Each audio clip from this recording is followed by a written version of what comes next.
मई के महीने में भारतीय रिजर्व बैंक यानी कि आरबीआई की ओर से ऐलान किया गया था कि वो 2000 रुपए के नोटों को वापस लेंगे। आरबीआई की ओर से साल 2016 में हुई नोटबंदी के बाद 2000 रुपए के नोट जारी किए गए थे, लेकिन मई 2023 में आरबीआई ने इन 2000 रुपए के नोटों को भी वापस लेने का ऐलान कर दिया। अब इसके बाद लोगों को इन नोटों को बैंक में जमा करने या फिर उन्हें बदलवाने के लिए कहा गया।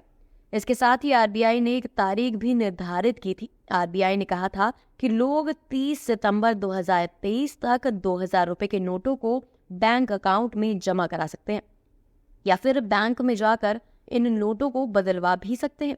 इसके बाद धीरे धीरे लोगों ने बैंक में 2000 रुपए के नोटों को बदलवाने की प्रक्रिया शुरू की। वहीं अब 2000 रुपए के नोटों को बदलने की आखिरी तारीख भी आ चुकी है और ऐसे में लोगों के पास अब आखिरी दिन बचा हुआ है जब लोग इन नोटों को बदलवा सकते हैं। साथ ही कई लोगों के मन में ये सवाल आया कि आखिर 30 सितंबर के बाद और 1 अक्टूबर 2023 से अगर किसी शख्स के पास 2000 रुपए के नोट रह गए तो उनका क्या होगा।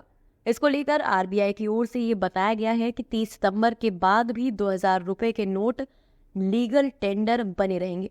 हालांकि इस तारीख के बाद लोग बैंक में 2000 रुपए के नोट जमा नहीं करा सकते और ना ही उन्हें बैंक से बदलवा सकते हैं। लोग सिर्फ आरबीआई के पास जाकर ही 2000 रुपए के नोटों को बदलवा सकते हैं।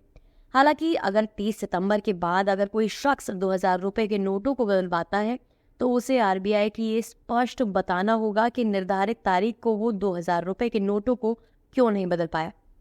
वहीं आरबीआई का कहना था कि 2000 रुपए के नोटों को जारी करने का उद्देश्य पूरा हो गया है, इसलिए नोटों को वापस लेने का ऐलान किया गया था। वहीं अगस्त 2023 तक 90% 2000 रुपए के नोट वापस आ चुके हैं। अब ऐसे में आपने नोट वापस किए, बदलवाए या नहीं, ये हमें कमेंट सेक्शन में बताना ना भूलें।